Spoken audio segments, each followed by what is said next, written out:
Ashley. Ang pangalan ni Jose Corazon de Jesus. Isang araw, ang ina ko'y nakita kong namamanglaw. Naglilinis ng marumit mga lumang kasangkapan. Sa pilak ng kanyang buhok na hibla na katandaan. Nabakas ko ang maraming taon niya kahirapan. Nakita ko ang ina ko tila baga nalulumbay. At ang sabi, itong piano sa iyo ko ibibigay. Itong kubyertos natin pilak ay kaitang maiiwan. Mga silya at aparador, kritikong nababagay. Sa ganyan ko hinahati itong ating munting yaman. Pinilit ko pasayahin ang lungkot ng aking muka. Tinangka kong magpatawa upang siya ay matuwa. Subalit sa aking patay may namuong mga luha. Naisip ko ang ina ko, ang ina kong kawawa.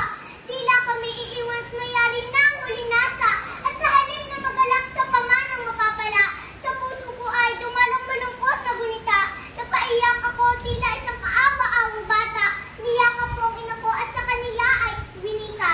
Ang ibig ko sana ina, ikaw aking pasayahin. At huwag na makita pang kay nalulungkot man din. O ina ko, ano po ba naisipang hatiin ang lahat ng munting yamang maiiwan sa amin?